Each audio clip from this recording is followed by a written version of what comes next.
Hello friends, welcome to Sindhusha's kitchen. இன்றைக்கி சூப்பரான ஒரு ஹனி கேக் எப்படி பண்ணலான்னு பார்க்கலாம். ஒரு முட்டையை உடச்சி ஊற்றி நல்லா பீட் பண்ணிக்க போகிறோம். நல்லா முட்டை பீட் பண்ணி எடுத்ததுக்கப்புறமா இது கூட நம்ம சுகர் சேர்த்துக்க போகிறோம். சுகர் பார்த்திங்கன்னா ஒரு 100 கிராம். சுகர் நல்லா பீட் பண்ணி சேர்த்து அது கூட அடித்து எடுத்துக்கிட்டதுக்கப்புறமா நல்லா சன்ஃப்ளவர் ஆயில் வந்து நான் ஒரு பவுல் சேர்த்துருக்கேன். இது ஒரு 50 கிராம் இருக்கும். இதையும் சேர்த்து நல்லா பீட் பண்ணிக்கலாம். முட்டை வேண்டாங்கிறவங்க தயிர் சேர்த்துக்கோங்க. நெக்ஸ்ட்டு ஒரு கப் பால் சேர்த்து இது கூட பீட் பண்ணிக்கலாம்.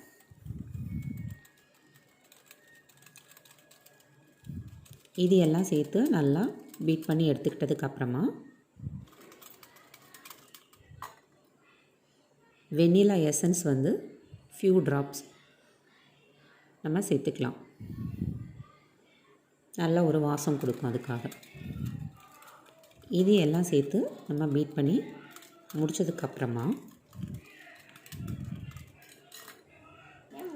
ஒரு ஃபில்டர் வச்சுட்டு 1.5 கப் மைதா மாவு அல்லது கோதுமை மாவு, இல்லை என்ன மாவு நீங்கள் யூஸ் பண்ணுவீங்களோ அந்த மாவு. 1.5 கப் மீன்ஸ் 200 கிராம் இருக்கிற அளவு எடுத்துருக்கிறேன். 1 spoon baking powder, 1/2 spoon baking soda நல்லா சலித்து எடுத்துக்கிட்டதுக்கப்புறமா ஒரு சேர நல்லா கலந்துடணும். கட்டிகள் இல்லாமல் கலந்து எடுத்துக்கிட்டதுக்கப்புறமா ஒரு ரெக்டாங்குலர் ட்ரே எடுத்திருக்கேன். நான் கீழே நல்லா ஆயில் தடவிட்டு அதில் மாவு போட்டு டேப் பண்ணி எடுத்ததுக்கப்புறம் மிக்ஸ் பண்ணியிருக்க மாவு அதில் ஊற்றிட்டு பபிள்ஸ் எதுவும் இல்லாமல் இந்த மாதிரி டேப் பண்ணி எடுத்துக்கோங்க. அப்போ தான் உள்ள ஏர்ஸ் எதுவும் ஃபார்ம் ஆகிடுச்சிருந்தாலும் நம்ம இந்த மாதிரி டேப் பண்ணும்போது முட்டை முட்டையாக உடஞ்சி ஈவனாக ஸ்ப்ரெட் ஆகும். அதுக்காக நெக்ஸ்ட்டு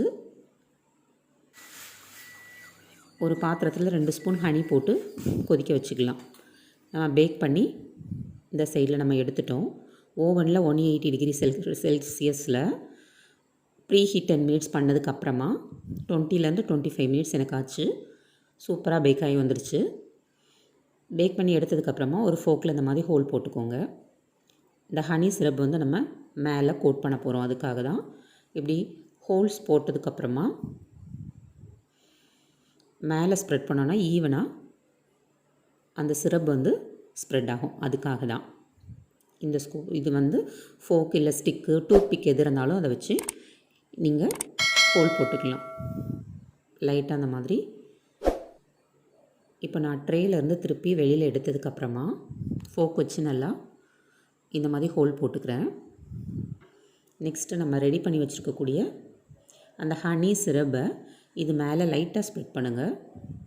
ஈவனாக ஒரு சேர எல்லா இடத்துலையும் படுற மாதிரி ஸ்ப்ரெட் பண்ணி முடிச்சதுக்கப்புறமா ஜாம் ஒரு பவுல் நிறையா எடுத்திருக்கேன். நான் எடுத்துகிட்டு மீதி இருக்கிற அந்த ஹனி சிரப்போட இதை மெல்ட் பண்ணி எடுத்ததுக்கப்புறமா ப்ரெட்டில் ஈவனாக ஸ்ப்ரெட் பண்ணி விடலாம். ஃபஸ்ட்டு தண்ணியாக இருக்கிற மாதிரி இருக்கும். கொஞ்சம் நேரம் ஆன உடனே நல்லா கட்டியாயிடும். ஏன்னா ஜாமை வந்து நம்ம மெல்ட் பண்ணியிருக்கோம். அதனால் எல்லா இடத்துலையும் படுற மாதிரி நல்லா கோட் பண்ணிக்கலாம் ஈவனாக. சூப்பராக ஸ்ப்ரெட் பண்ணிட்டோம் பாருங்கள். இப்போ பாருங்கள் எவ்வளோ அழகாக டார்க் ஆகிடுச்சின்னு பாருங்கள். கொஞ்சம் நேரத்துலேயே ஜாம் நல்லா செட் ஆகிடுச்சு. நெக்ஸ்ட்டு இது மேலே நம்ம டெசர்ட் கோகோனட் வந்து வச்சுருந்திங்கன்னா அதை போட்டுக்கலாம். அப்படி இல்லை அப்படின்னா வீட்டில் இருக்க கோகோனட்டை ஒரு கடாயில் நல்லா ரைட்டாக ரோஸ்ட் பண்ணிவிட்டு அதை எடுத்து மேலே ஈவனாக ஸ்ப்ரெட் பண்ணி விடலாம்.